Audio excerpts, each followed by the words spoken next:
The costumes, the hair. There's only one ABBA. And after decades of going their own way, He wrote the songs that defined a generation. Every melody, every harmony, every unforgettable hook that has ever made a stadium erupt and applause came from his hands. Yet for decades, Benny Andersson hid a truth the world wasn't ready to hear. Behind the glitz of ABBA's golden era, behind the sequins, spotlights, and euphoric audiences, he carried a secret that gnawed at him relentlessly. Alcohol had been his constant companion, the invisible thread weaving through every high, every low, every chart-topping hit. And for years, he had concealed it silently, methodically, behind a smile and impeccable musical genius. It was only in 2011, at the age of 64, that Benny finally revealed the reality. He couldn't function without alcohol during ABBA's rise to global superstardom. Every Grammy, every sold-out arena, every euphoric applause. He was drunk through it all. Yet even that confession, raw and haunting, wasn't the most piercing. Benny admitted that the heartbreak-laden lyrics of songs like The Winner Takes It all were not simply about romantic sorrow. They were a shield, a way to navigate life without confronting difficult conversations, a way to pour emotion into music rather than into real life. The weight of that realization, that even the most joyous ABBA hits had shadows behind them, only deepened the reverence for his craft and the sorrow for the man behind it. Benny Andersson's story begins on a winter morning, December 16, 1946, in the Vasan district of Stockholm. He was born into a household where music was not merely an activity. It was the lifeblood of everyday existence. His father, Gusta, may have been a civil engineer by profession, but in spirit he was a musician. His accordion filling rooms with melodies that lingered long after the notes faded. Even more influential was Benny's grandfather, Ephraim, who commanded the accordion at every family gathering, drawing out traditional Swedish folk songs that echoed through the halls and into the hearts of those present. From the moment Benny could walk, he was enveloped in this world of music. It was never mere background noise. It was a constant breathing presence, a language understood without words. He grew up absorbing rhythms, harmonies, and patterns, storing them deep in his memory. These early years planted seeds that would sprout decades later into global pop phenomena, even if Benny himself could not yet recognize their potential. Everything changed when Benny received his first accordion at the age of 6.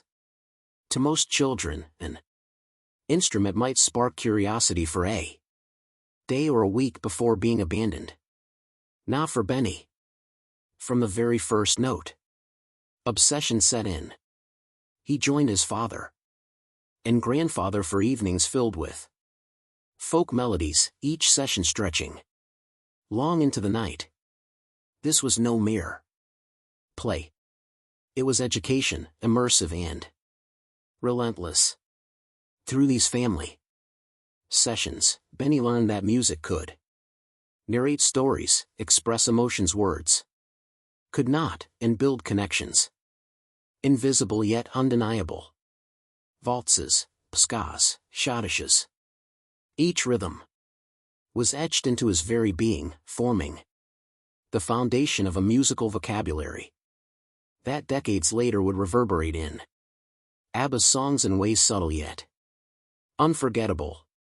But at 6, he was simply a boy, mesmerized by the magic of sound, eager to replicate every note and unwilling to let a single melody escape his grasp. By the age of 10, Benny felt the call to move beyond the accordion. The piano became his new world. A landscape of black and white keys offering infinite possibilities. There were no teachers, no formal instructions, only Benny, the keys, and endless hours of trial and error.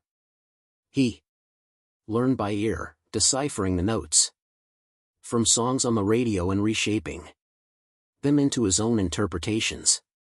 Rules were irrelevant. Innovation was everything.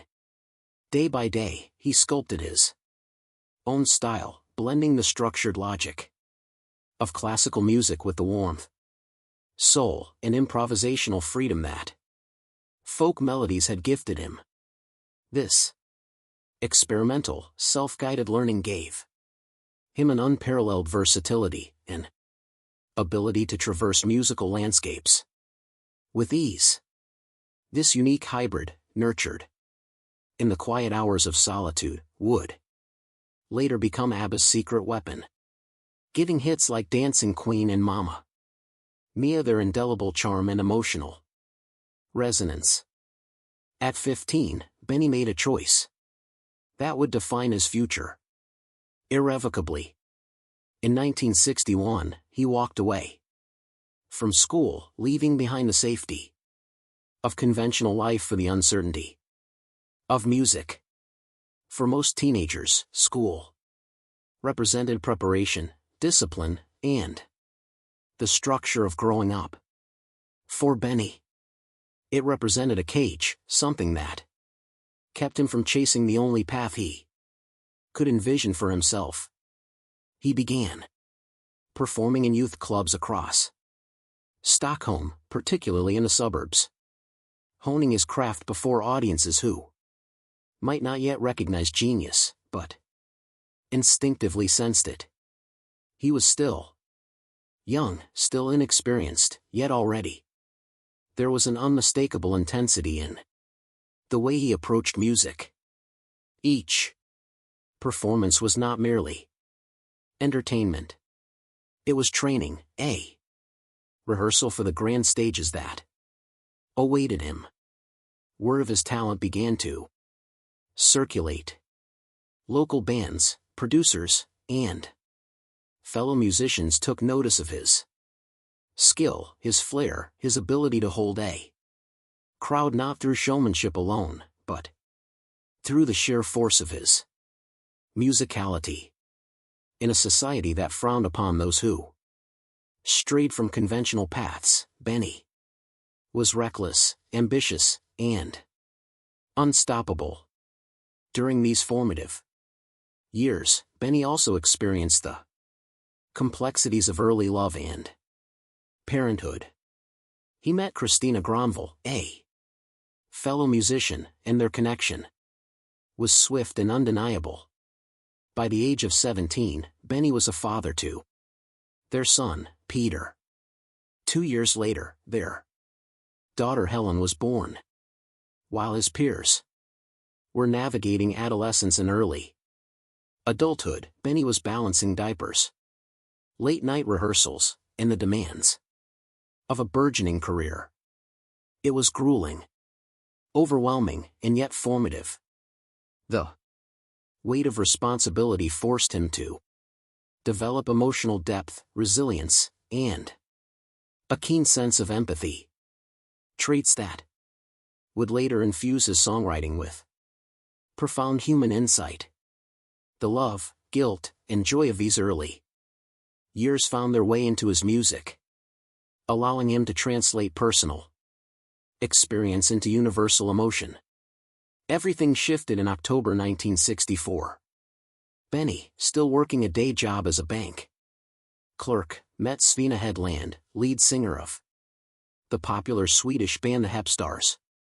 During an impromptu jam session, Benny's skill on the organ was immediate and electrifying.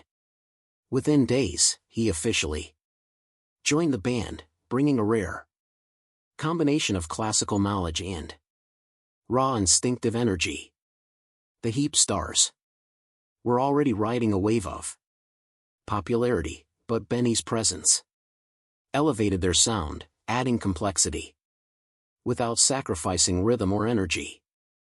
By March 1965, the band performed Cadillac on national television in a program called Dropen.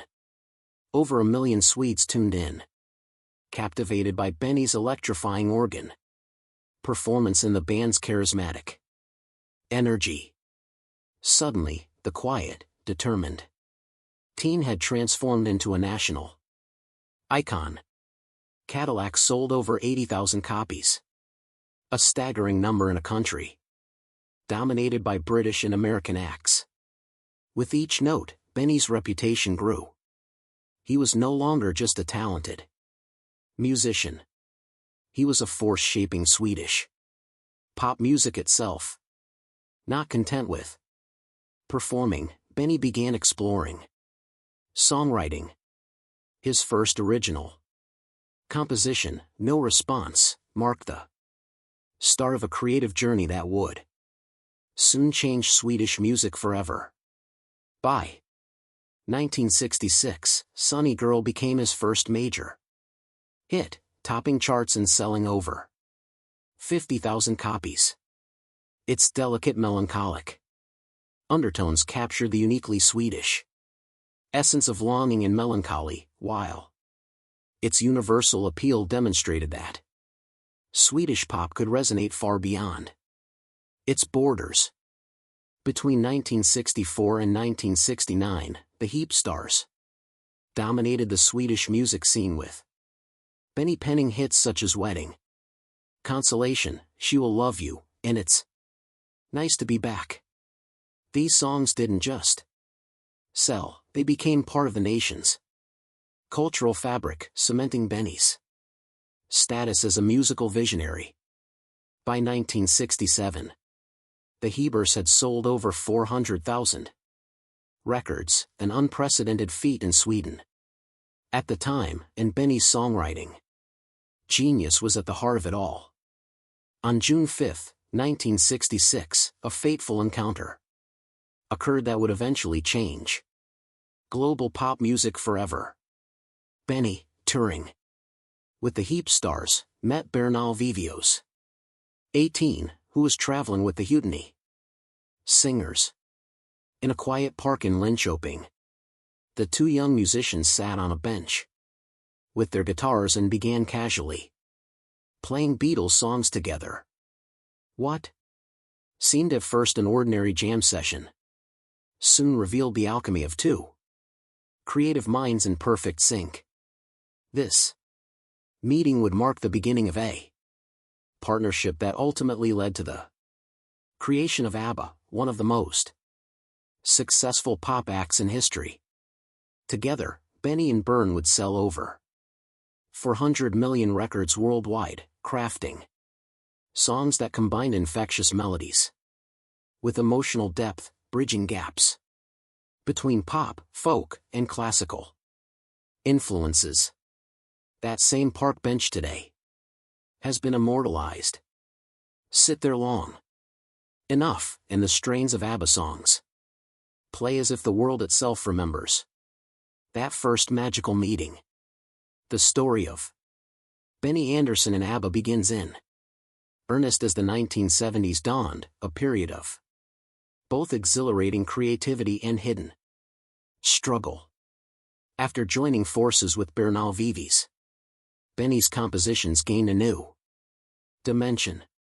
A fusion of folk sensibilities, classical training, and pop brilliance that the world had never heard before.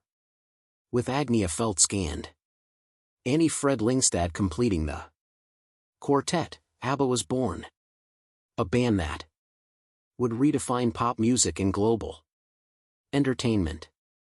But behind the glittering facade of sequins, dazzling stage lights, and euphoric crowds, Benny's life was far from perfect. Alcohol, which had accompanied him since his Early days of teenage stress and parenthood became both a crutch and a burden. For Benny, the creative high of writing hits, touring the world, and winning awards was inseparable from the numbing fog of intoxication. The contrast between his external success and private turmoil defined the complexity of his life. A man revered by millions, yet quietly tormented by dependency. As ABBA's songs climbed international charts, Benny poured his heart into every composition. Hits like Dancing Queen, Mamma Mia, Take a Chance on Me, and The Winner Takes It All became more than just pop songs. They were vessels for emotion, capturing joy, heartbreak, longing, and triumph in a way that resonated universally. But for Benny, these songs often masked deeper truths. The melodic beauty and lyrical vulnerability hid the fact that writing, performing, and touring were a survival mechanism, a way to channel feelings he could not express openly. While the world celebrated the glittering success, Benny faced his inner demons alone. The fame was intoxicating in more ways than one. And while the applause might have drowned out the anxiety and insecurity, it could never fully erase it. Yet, despite the struggle, Benny's dedication to his craft never wavered. His music became a lifeline, a testament to his genius, even in the face of personal hardship. Benny's early fascination with musical storytelling, cultivated through years of playing accordion with his family and experimenting on the piano, became a defining hallmark of ABBA's sound. Songs were meticulously crafted with layers of melody, harmony, and rhythm intertwined in ways that seemed effortless, but were born of decades of disciplined experimentation. Each song carried traces of Swedish folk rhythms, classical influences, and contemporary pop sensibilities, a synthesis that few musicians could achieve. The world heard joyous singable hits, but beneath the surface lay intricate structures and emotional nuances that spoke to Benny's lifelong dedication to music. His compositions were both personal and universal, reflecting his own experiences while inviting listeners to find their own stories within the music. It was a balance few artists ever master, and Benny achieved it naturally. A result of years spent learning, failing, experimenting, and refining his sound.